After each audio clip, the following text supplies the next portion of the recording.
Hello, all.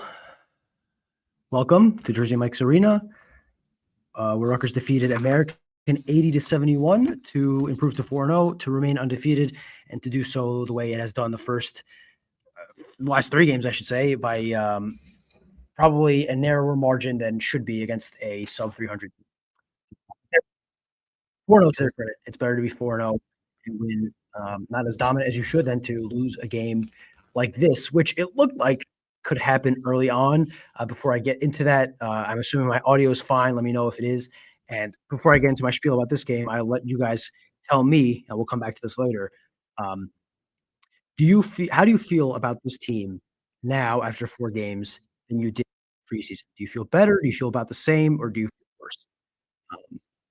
I We'll get to that my opinion on that later. But first, just kind of this game was, if there was a formula for Rutgers to lose one of these cupcake games this season, it would be American, which shoots 48% of its shots on threes. It took 32 threes tonight and it hit 6 of its first 9.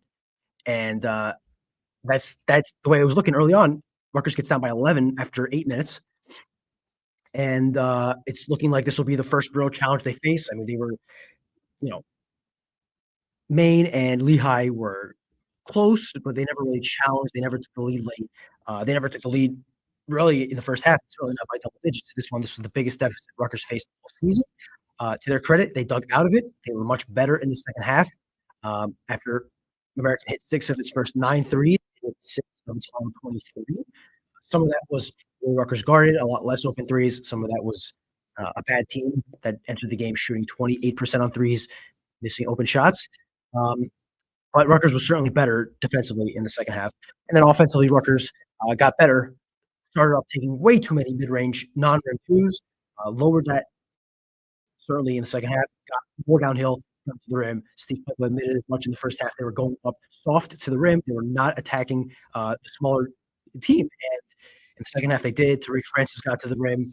Darren Buchanan, by all hell, tried to get to the rim. He struggled a little bit. Break down the players in the player grade portion of this show later on. Got to the rim. Rutgers shot 6 of 15 on threes. Didn't take enough threes, in my opinion. 15 is nowhere near enough. But they hit the ones they had to. Dennis Badlow hit a huge three in the last quarter of the second half. That when American had cut the deficit to 3 points, it was around 5 points. His three kind of gave Rutgers the breathing room it needed, and it kind of held them out. Held them at arm's length through the rest of the game. So, considering Rutgers did win, this was probably good for Rutgers to have the confidence to know that they can come back from a deficit, albeit, again, I can't say this stuff against a not great team. And now they have one more game of this variety on Friday against Central Connecticut State before they go to Las Vegas and face their first real challenge. Tennessee, almost in the opposite of these games, will not really impact the way I view this because they're so much better, much like Rutgers. Theory is so much better than American and Lehigh. Tennessee is so much better than Rutgers. I think the first test will be the Notre Dame game, a game Rutgers won a year ago. And in theory, Rutgers is worse this year than last year. Notre Dame is right about where they were last year. If Rutgers is able to win that game, there might be more left to this team than we thought. If they lose that game, then all the concerns you have now, all the concerns you had in the preseason, pretty much materialized. But let's not get ahead. I asked you guys if you feel better about this team, better, worse, or about the same about this team now after 4 games, the first entering the season. I would say I feel a little bit worse, but not a lot. It's roughly what I expected. I thought they'd be better defensively.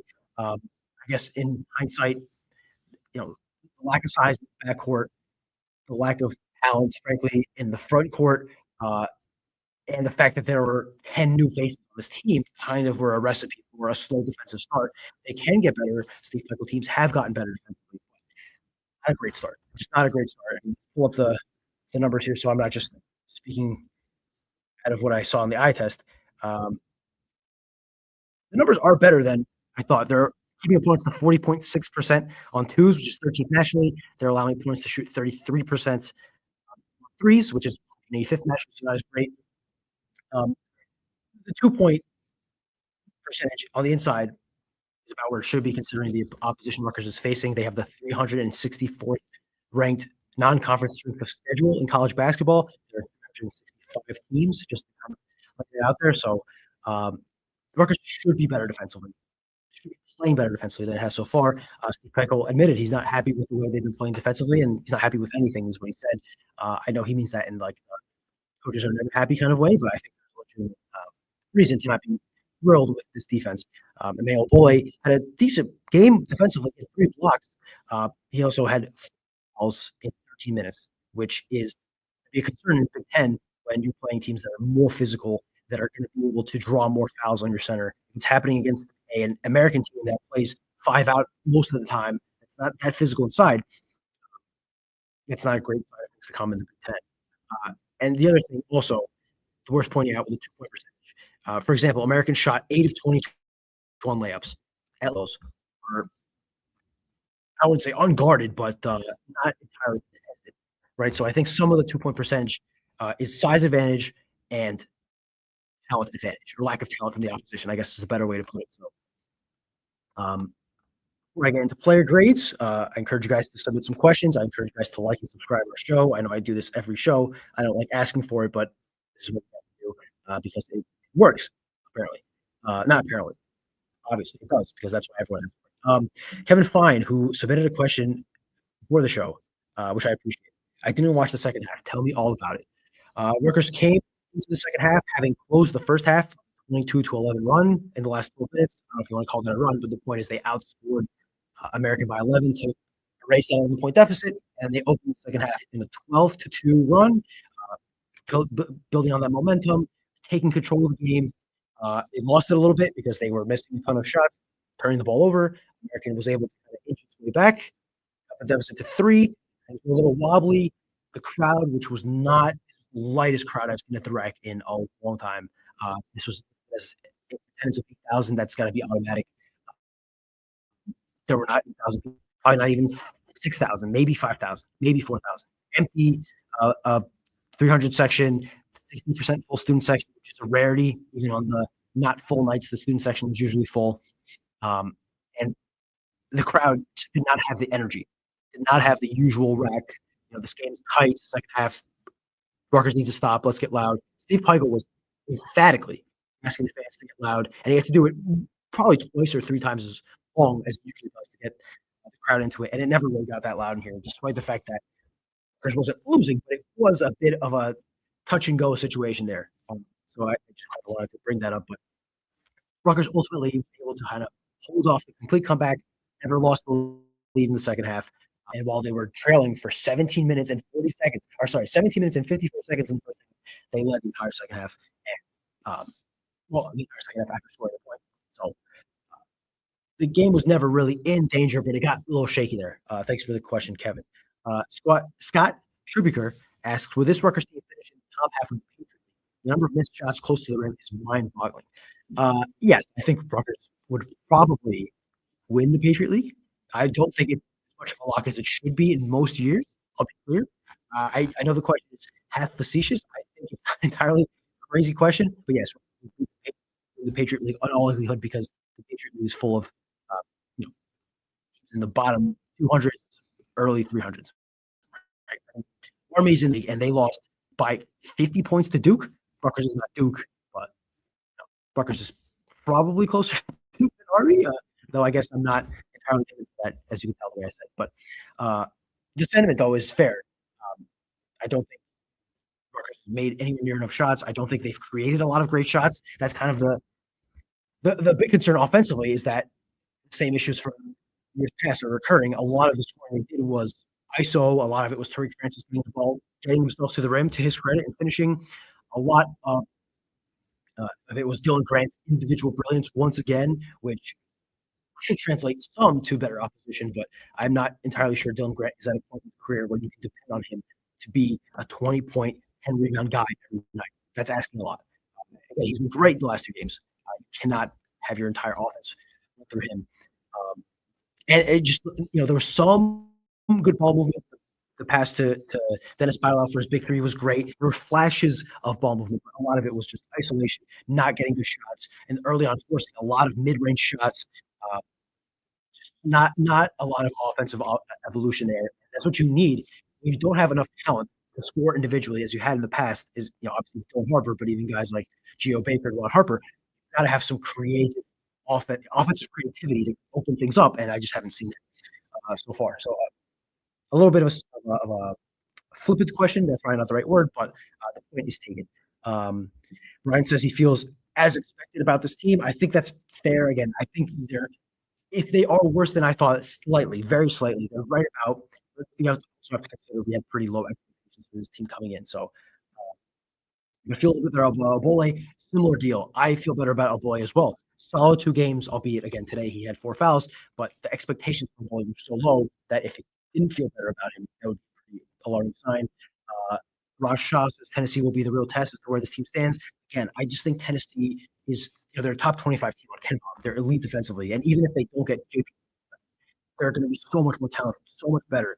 Rick Barnes has had this team at an elite level for years, so this is almost like the Alabama game last year, except Rutgers could keep pace with Alabama because they had the best player on the floor. Rutgers will not have maybe the best 5 players on the floor. So I just think it'd be unfair to make that a measuring stick. I do think the Notre Dame game is the first real test. And then when they come back and play Big Ten play, they're playing 2 of the best teams in the Big Ten. Again, it's not really a fair test to where this team will land in the Big Ten. Seton Hall, sneaky big test to me because Seton Hall is better than they were last year. They were awful last year. And they've been fine. They've been fine so far. They're two Seton Hall and Rutgers are teams that have been undefeated, beat up on bad teams, and you're still not sure quite how good they are. I think Seton Hall is ahead of Rutgers. That to me will be a nice case study of where this team stands. Entering Big Ten play, I think that's going to be the most telling games. Notre Dame and Seton Hall, 2 most telling games we'll have until Big Ten play restarts in January. Are You Hoops Project, big fan of your work. Thanks for listening to the show and participating. He says, I feel better. I feel a little better, but that's only a product of my expectations from Grant. Grant has really taken the leap from last year. I agree. I think right about where we expected with low expectations. I'm sorry. Right about here. Plus or minus 1 standard deviation, I think, is right about fair feeling after this. So everyone can feel the way they should. I'm not telling people how they should feel. I agree. Grant has when Steve Peichel says guys that stay get better, I think Grant is a perfect example of that. You saw growth in season last year, as his role got bigger, seeing growth here to grand declaration because again they're playing bad teams, but he's doing what you should against bad teams, which is dominate them. He's dominated them physically. He's shown a little bit of progression in a lot of different areas. Been solid defensively. Yeah, I could not agree more. The next 2 questions related to Buchanan was expecting more from Buchanan. Have not been impressed. Buchanan has been disappointing so far. What struck me today about Darren Buchanan was just I don't know if calling him a black hole offensively is a bit harsh, but every time he got the ball, it was head down straight to the rim, and it almost didn't work. I think he took 6 shots. I know he took 6 shots. I think he made 4 passes. Just every time he got the ball was, dead set on going to the rim. And that's Rutgers does need some aggressiveness from him. That's his best quality is being able to get to the rim and finish. But one cannot be the only thing that happens with the ball. It's almost Lathan Somerville-esque, the way the ball was just not being passed out once it went to him. And B, you have to be able to score. And it was not great to see him go 2 for 6 that way against an undersized American team that prefers to play on the perimeter, doesn't really have much inside presence. Again, with him and with everyone else, the jury's still out. It's still early in the season. Too early to make grand declarations, good or bad. But I certainly agree with the sentiment that he's not been as good as I thought he would be. And I certainly think he would probably agree. Ahmad with a fun question, not related to basketball, but over you guys get Giano on. He'll be probably one of the tougher interviews we'll get on the podcast. It's impossible during the season, obviously. And given how often he's recruiting and fundraising and the year-round calendar of college football, it probably might be hard, but we will try. And I think he'd be best. I think if you get him at the right time, things are a little relaxed. I think he has a chance of being one of our best guests ever. Or our best guest ever. Steve Piper set a high bar. We'll see. But thanks for the question, Ahmad. I'll bounce off of Buchanan to go through the grades real quick because we're getting 15 minutes into the show. I don't know if you guys like it running long, running shorter. You tell me how you think in the comments, but we've been roughly finishing around 25 minutes, which I think is probably at the upper level of how long to go, but you guys tell me. We'll start with Yeah, Mike Broadbent of the Night Report podcast from Experience. Good luck getting Channel on. I'm sure you guys have tried it often. And if it says no to you guys, I wish he would say no to us as well. I just and it's not a us thing. The only long term thing I've seen Shiano do sit down interviews have been um, the NBC deals. He does at Big Ten Media Day and all the Big Ten media stuff, which are contractually obligated to do. And he did one with um, I can't remember his name now, Brenneman, the guy who was a elite tight end recruit that he recruited while he was at Rutgers and knew for a long time. So that was a personal connection. They got the interview. So I don't take offense to it personally, but I agree with Mike's sentiment here that it'll be hard to get. And thanks for listening, Mike. I appreciate you tuning in and participating. Uh, Darren Buchanan, I'll start the grades with him. I got to give him a D. I just thought scoreline, his stat line, 10 points on 2 of 6 line, 2 rebounds, 6 fouls drawn, 2 fouls made, 1 assist, 1 turnover. I thought that was a bit generous um, a bit generous to how he played. I just thought he was a little too aggressive, and he wanted it with a couple trips to the free throw line for his aggressiveness, but I just don't think it's translatable to a higher level of opponent. And I just would like to see him pass the ball out more, and this is kind of true of the entire offense. Move the ball more, try to create open shots. I didn't think it was a great sign what he did today. I will say that that was the only time I've noticed it this season was today. I can't say that I've noticed it in other games. I just think it's a very big thing he has to fix. Because that was not a great sign. We'll go Dylan Grant. I got to give him an A. 22 points, 7 of 12 shooting, 1 on threes, 7 of 9 on free throws, 11 rebounds, 5 fouls. He did have 3 turnovers, which is not Rutgers as a team had 11. So he led them along with Michael Davis in turnovers, which is a really high number for Michael Davis. Might be a career high. But Rutgers needed someone to produce offensively. Dylan Grant did so in a big spot in the second half. And yeah, he's their best player. He's playing like their best player in the last 2 games. Hard to give him anything less than A. Dennis Badalo, 10 points on 4 of 8 shooting, 2 of 3 on threes, 1 rebound, 1 assist, 1 turnover, 1 block. Sneaky big block, big spot. It was in transition, and this they were rallying, kind of makes the play shake a little bit. That was a big block in transition. Big 3 in the second half. Nice run to the rim. Sorry, I'm listening to you, but he attacked the rim on one play and got a big basket. So yeah, I think he wasn't a gaudy stat line, but the moments he showed up, he was effective. Audio not so great. Tom M says, I appreciate that. Let me make sure my mic is working. Sorry, you guys. Let me know about the audio. Sorry about that. I don't really have a chance to test it. If it's choppy, that's just the internet. I apologize. I'm on the rack internet in the dungeon here. But apologies for that. Sorry, guys. We're doing the best we can. I was on Badalo. Not a gaudy stat line, but came up in big moments and was efficient. So I'll give him an A as well. I thought this was not his best game, but certainly was efficient. Mayo Bole continued in some respects his big game against Lehigh. Hit both of his shots, including a putback layup from a tough angle. Improving offensively around the basket, no doubt. 4 rebounds and 3 blocks. Only 1 turnover. Pretty good. The alarming thing, though, is 4 fouls in 16 minutes, and they all came in his first 13 minutes on. That's not a good sign. It's a concern around the program. He's been a big fouler throughout his career. He was fine with it the first 3 games, but if this happens in Big Ten play, that's a concern because the depth behind them is not great. I mean, the center position is not great in general, but depth behind him is not great. I will say, though, bouncing off that, by fall had his best game as a Scarlet Knight. Low bar, obviously, but this first basket was a dunk. He played a season high 8 minutes, 5 rebounds in those 8 minutes. He drew 2 fouls and had a block. And against the defense, an offense that was 5 out, was moving around the perimeter. Aside from one play where he got beat pretty badly on a dribble and was out of position, I thought he was fine defensively. I thought an encouraging showing from Byfall today. Low bar to clear, but he looked better today, so I'll give him a B. I'll give Byfall a B. Tariq Francis. Oh, sorry, just I'll finish off on the centers. Bryce Dortch, I think, has solidified himself as the second best center on this team. Came in, solid work. no points, but 5 rebounds, and a steal in for 14 minutes. Just didn't really flash, but did his job. Didn't look out of place defensively.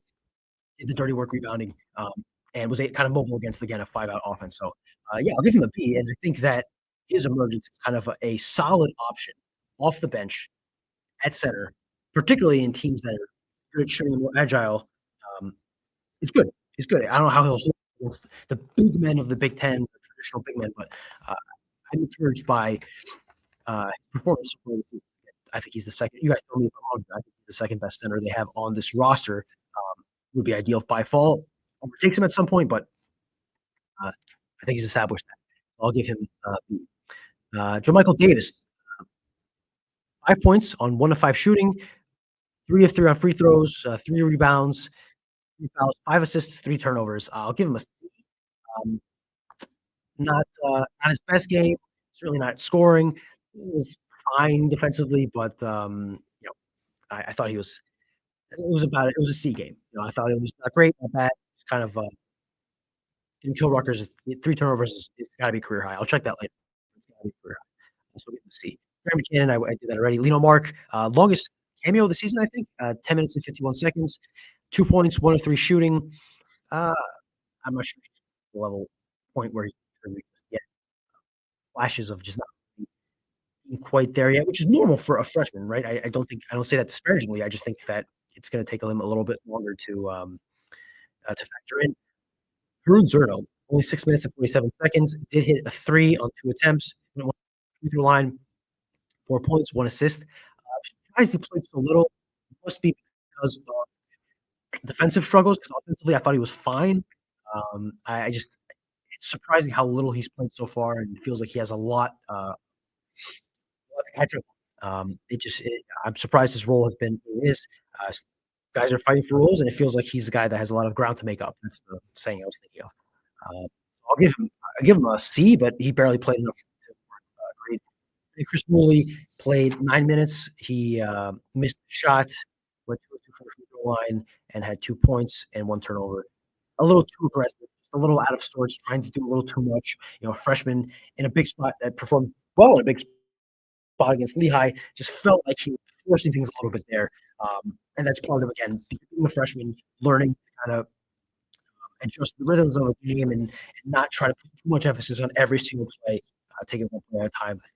Again, just these are things that you learn as you play along. I still think Willie has a long room for progression.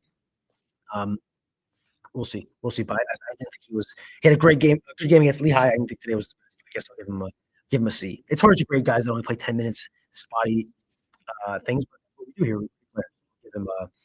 I'll give him a C. HJG says Tennessee, Notre Dame, Purdue, Michigan, Seton Hall is going to be a long 3 weeks. I agree. Maybe the worst stretch, hardest getting a third team that's going to be good because there's no real team on that schedule that's not on that in that tournament that's not good. There's some other rough stretches that in late January, early February, you have Michigan State at USC, at UCLA, Nebraska. The road travel, and then you have a play at home, and then you're at 2 straight games, Wisconsin, Iowa. So, not. There'll be a couple of rough stretches for this team, which will be important to sneak in wins every once in a while, or else it's going to be chunks of losses, which are never good. A young team, new team. But they bounced back from a early deficit today. Let me just run through the Discord. See if there's any other questions in here. MB says, let's get all the pessimism out of the Discord and save the sunshine and rainbows takes for the Positivity Podcast presented by the House Hotel. Appreciate our listeners always being in tune with the memes and the inside jokes on this podcast, which again, yes, I agree, is the Positivity Podcast. Rutgers is undefeated since we've converted to the Positivity Podcast. Kevin Fine, are you going on the road at all? I will be in Las Vegas next week.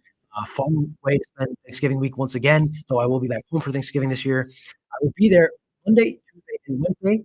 It had originally been scheduled to have all those 3 days. The schedule came out. That's when I booked for travel. They have since changed to Monday, Tuesday, and Wednesday or Thursday. If Rutgers plays Wednesday, I'll be there. If Rutgers plays on Thanksgiving, I'm not sure I'll watch the game, to be honest with you. We'll see. I don't know if you guys want a live show after a Thanksgiving game. You guys tell me. But I will certainly be live after those other 2 in Las Vegas. Other than that, barring a shocking turn of events of this team becoming good, better, I will probably only travel. The only travel to will be Penn and Penn State because they're drivable, and I drive to them every year. Fun road trips. Kevin. I will not be visiting you at Purdue or Indiana. I'm sorry to say, almost until probably media day next year or whenever we go back to Indy, which is a bummer. And I'll be in Columbus this weekend for Ohio State, obviously. So my traveling for the year is almost done. All right, guys. Any last second questions? I will leave this open for 5 to 10 more seconds. I'm going to check the Discord one more time. I'm going to check Twitter. Nobody has anything to say. I will be done. All right. Last call. Last call. JMax69, nice. Says, feel about the same. Expectations are low overall, but they'll get, assuming that means they'll get better. Or it could mean they'll get beat with better teams. Who knows?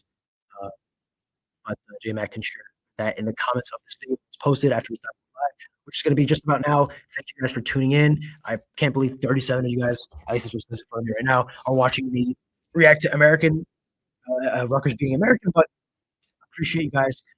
Subscribe, like the show, follow us on Twitter, join the Discord, all that stuff. All of your support is appreciated. And we'll talk to you tomorrow. Polity and I record a podcast to preview the Ohio. Till then, have a good night. Talk to you guys.